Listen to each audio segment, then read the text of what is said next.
Hey everybody, this is Jim the Tabletop Engineer and welcome to a new playthrough video.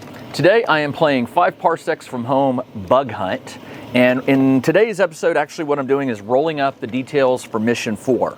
Before I do that, however, I want to do a couple things that, on the video here. My heroes, the 3 soldiers that I'm running, are red, blue, and green. Red in the last episode had 8 XP, blue had 10, that's Griggs, and Brinkley had 8 as well. At the end of the last mission, red and green each got plus 3 XP, and blue got plus 3, and then he was MVP for 1. So they have respectively, red has 11, blue has 14, green has 11. I want to go ahead and update their stats and spend some of those points. What I want to do is, they all right now are mostly combat plus, well, green is plus 2, blue is plus 2, red is plus 2. I want to increase all of them to, well, the question is, do I increase their combat or their toughness? Toughness costs 8. They can all increase their toughness to 4. Well, blue is already 4. So maybe, you make them harder to kill. But I think having them have that plus 3 combat would be really more valuable. Let's do that. So I'm going to spend 8 for each one of these. So Shanker red, he is at 11. He'll go down to 3, and his combat will go up to plus 3. And I'm just modifying the cards that I use in the game right here. Griggs was at 14 minus 8. He is down to 6. So his combat is plus 3. And Brinkley also, 8 plus 3 is 11, minus 8. He's got 3 XP left, and his combat goes up to plus 3. Now, I do have 6 left for Griggs. For 6, I could increase his speed or his savvy. And really, honestly, the speed for all of them, blue is already at speed 6. So to increase him to 7, and the highest you can go is 8. I don't really think that's going to benefit me. I think what I'm going to do is hold on to it so that on the next XP, maybe I can increase his toughness. All right, so with that being done, I'm going to go back to the start of the bug hunt, and we're going to roll up today's mission. In the last mission, blue got a special commendation, which allows him to roll plus 2 on his special assignment. So at the start of the game, you roll a special assignment for each of your 3 if you want to. You don't have to, but I think it's worth doing. So let's go ahead and do blues. You roll 2d6 and you add them, and now I get to add plus 2. Now blue has already had marksman training and physical training. He hasn't had leadership. Leadership will give him a bonus 2 XP. May take officer training course later. And officer training allows him to increase his reaction. The commando course could be interesting. Reaction of plus 1 if currently lower than 3. All of their reactions are 1, I believe. 1, 2, red is 2, blue is 1, green is 2. The reaction is definitely helpful to get them to go first. Technical training, I don't care about savvy. Rep would be good because I can spin the rep. Public relations, roll 9 plus and 4. I don't have 4 completed missions, so I can't do that. So I'm really limited to this low area here. I could do commando. I got to roll a 10 or higher, but remember I get to add 2 and reaction or combat skill of 2 plus. So I could do it for blue because his reaction's only 1, so I can't. Reaction or combat skill. Okay, he does have a combat skill of 1, so I could do commando, and if I do, it'll increase his reaction. Let's do that. I want to roll a 10 or higher, and I get to add 2 to the sum of this. That's an 8, plus 2 is 10. I did it. So his reaction will go up to 2. That was excellent. And training awards, reaction plus 1 if lower than 3, combat a plus 1 if lower than 2. Well, his combat's too high, so he will not get that.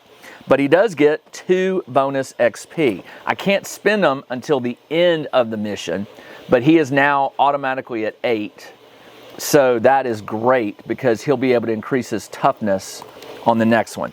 Now let's do red. Red has a reaction of 2 and a combat of +3, so he cannot do commando. He's done marksman. He did not do physical, speed of +1, and he needs to roll an 8 or higher. Let's do physical training, and he gets 1 bonus XP if he beats 8 or higher. He does not. So red, no, nothing on this turn. And green has a reaction of 2, combat of 3, so he can't do commando. Reaction or combat skill of 2+. Well, he could do commando. Hold on, what am I thinking? Yeah, he could, but he has to roll a 10 or higher. He's already done combat training. No, he did marksman training. I rolled it as combat training, but it's marksman training. Do I want to send him to physical training? That would increase. Yeah, let's do physical training. I'll roll an 8 or higher hopefully. I got an 8, so he will increase his speed from 4 to 5. He was a slow one. All right, special assignments are done. Now we generate the mission. All right, I'm going to pause the camera real quick and move it to the gameplay area where we will set up, or I will set up, the gameplay. And then we will roll for the priority, and I'll choose my support and do all that. I'll be right back.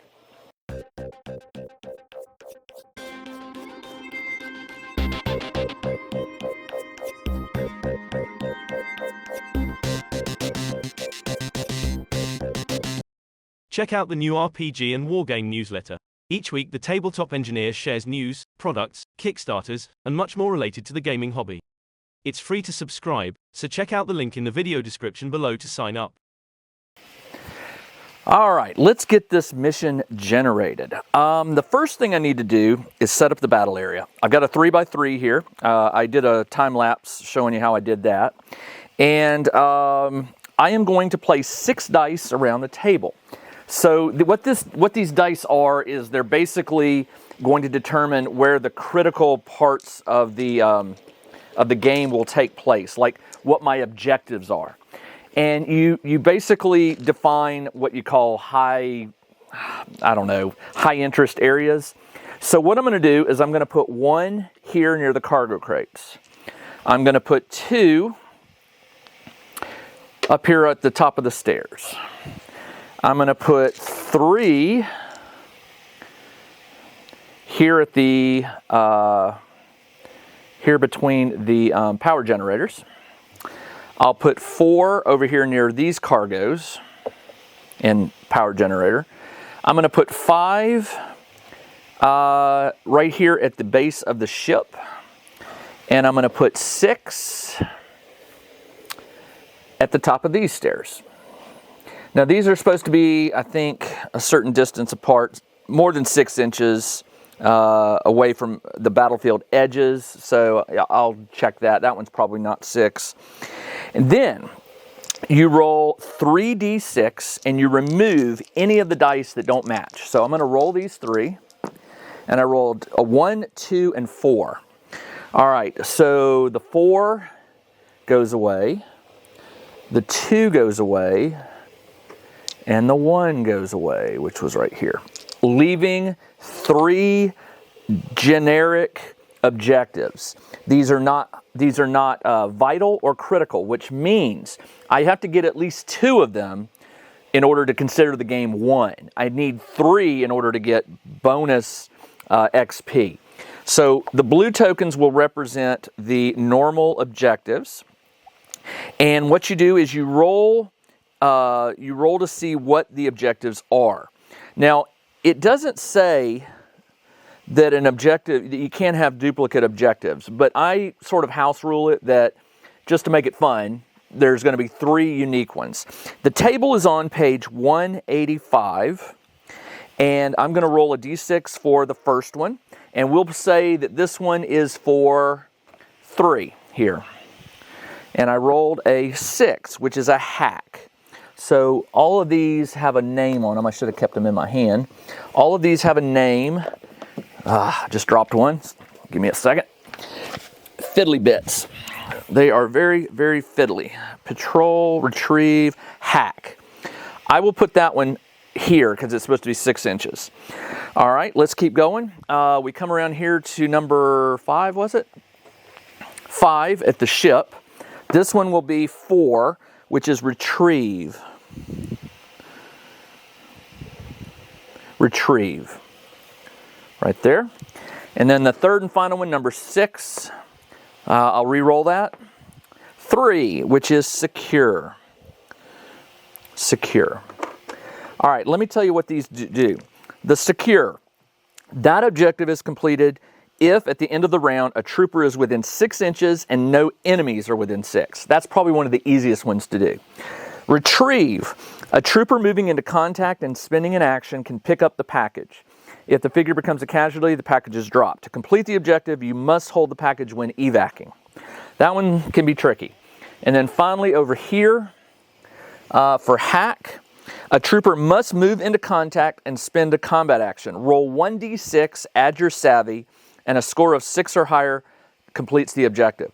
So what I'm going to have to do is find out which of my troopers has the higher savvy, and that will be the one they're going after. All right, so I have secure, retrieve, and hack. And again, I have to do at least 2 of them before I evac in order to consider this a successful mission. All right, next, the mission difficulty. I always choose just the normal difficulty called Mess Me Up. There's no adjustments. It doesn't make it easier. It doesn't make it harder.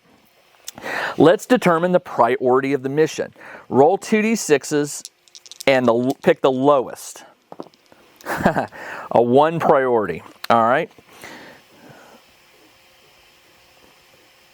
Priority of 1. If a vital objective is on the table, you increase it by 1. If critical, by 2. So there are no vital or criticals. So if desired, you can call on your rep to be assigned a higher or lower. Normally, I would do that because I don't want an easy game, but I only have 1 rep point because I spent them all in the last game buying a whole bunch of soldiers. So with that 1 rep, I could increase this to a priority of 2, but then I can't burn that rep point to get an extra bit of support. So I'm going to hold on to it. The spawn rating is equal to the priority minus 1, but the final score cannot exceed 3. So a priority rating of 1 results in a spawn rating of 0. So there are no spawn tokens on the table, which that's kind of makes sense. This is a low priority. It's not going to be as hard of a mission. So the spawn is 0. And if you've watched my previous videos, you know what a spawn point is. It basically is just a token on one edge, and it starts with a counter. You roll it randomly, like 4, and every turn it counts down. 3, 2, 1. And when it gets down to 0, it spawns what do you call it? An activity, it spawns one of these bug markers. It doesn't mean that they're aliens. It's a contact marker is what it's called. But I don't have to worry about that this turn. All right, select the loadout. Well, I've got my loadout. My 3 guys will have theirs. And then it says determine force strength. In addition, you receive 1 fire team. So I have a 4-man fire team. You receive support points equal to the priority of the mission. The priority is 1, so I get 1 roll for extra forces. It says, if desired, you can cash in 1 point of rep to gain 1 support. Maybe it's meant to gain plus 1 support. Yeah. So your support points equals your priority. So my priority is 1. I'm going to burn the rep to take it up to 2. Each point grants 1 roll on the table with results equal to above the target number. Okay, I want another 4-man fire team. So I get to roll 2d6, and I need a 7 or higher on their addition. And I got a 10. So I have another 4-man fire team. Now the question is, do I want to spend my extra rep to get 1 more? I think this, you never know. You never know. And rep, if you're dead, rep isn't going to help you. So let's spend it, and let's go for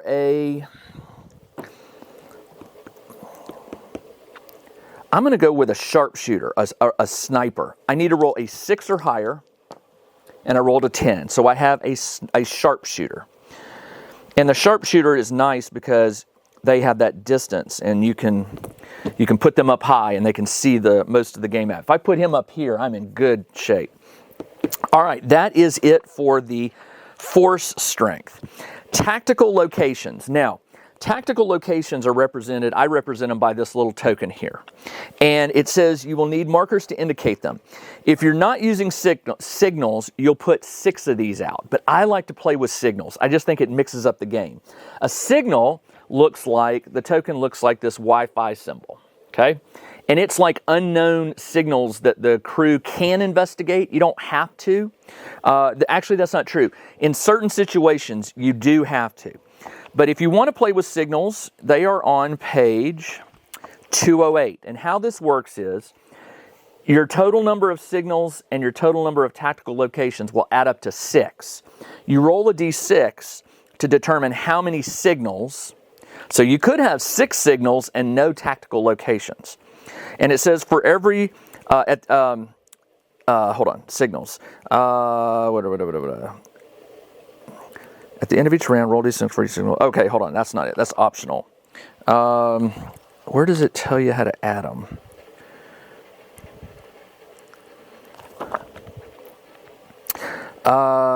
If signals are used, place 1d6 signals. Okay, place 1d6 and then place tactical up to 6. So I'm going to roll this. I rolled a 2. So there's 2 signals and there are 4 tactical locations. Now here's what it says. It says place tactical locations. They should be distinct from objectives. They are. They should be spread as evenly as possible around the battlefield, and if possible should be placed at least 2 inches from objectives. Signals must be placed in or adjacent to a terrain feature. So I only have 3 objectives right now. So what I'll do is I will place 1 within 2 inches. And now signals you can place wherever you like. Tactical should be spread as evenly and should be placed, and if possible, place 2 inches from it. So I'll put 1 and 1. And then for the ship, I'll put 1 signal, 1 tactical location. I'll put a tactical up here near this objective. And then for the remainder one, I'll put over here in the hidey hole of the building. All right. Place a contact marker on each objective. Now for me, I use these red bugs for combat markers. It doesn't mean they're an enemy, but when you get within a certain range, you roll to see what they are. You place them on each objective. So this one gets put here, this one gets put here, and this one gets put here. And by the way, this should all be familiar to you if you've watched my previous videos, but if you haven't, you really should go back because I'm gonna start ramping the game up in terms of speed. I don't want it taking 3 episodes to finish a game, so I'm gonna go a little less detailed on the explanation stuff. I'm gonna assume that you know how combat works, and I'm just gonna roll the dice and tell you the results. Oh, and by the way, in the last mission, it said I have to add an extra for every future game, I have to add an extra contact marker. So I'll put another contact marker right here in the center. We'll put it in the center, and that means it's equal distance to all points. Set up your troops. All right, here's how we do this. I am going to number the sides. I'm going to roll a d6. So I'm going to go 1, 2, 3, 4, and I'll re-roll 5s and 6s. 4. This will be my edge, which that's kind of not cool because I've got these so close. Let's say it's the opposite. Let's start. Actually, you know what we should do? I should start the furthest from the objectives. There's an objective, there's an objective, there's an objective. So obviously that it would be this side, and I would say maybe right here, you think?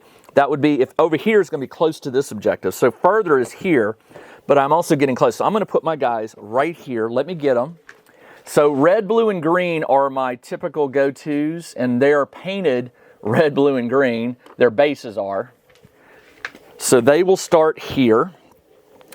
And my two 4-man fire teams, I have a yellow one and I have a green one just to make them easier to spot on the table. There's yellow, and let me get green. Green, green, green. I know I got another one. There he is. And then my sniper will be purple. Purple base. And here is the green team. All right, they're all there. Set up your troops. All right, during your mission, you will encounter tactical occasions. All right, we don't roll what those are until we encounter them. We don't do contacts either. The enemy, you don't roll until you encounter them, so you don't know what you're going to be fighting. And that is it. All right, I am ready to play this game. So, and then I'm going to get these guys set up in the way that I want them. These will come off. And in the next video, we're going to go bug hunting. All right, that's all I got. This is Jim, the Tabletop Engineer. Thanks for joining me as I rolled up this mission number 4 for bug hunt. And I'll be back very soon in the next episode. Until then, everybody, take care.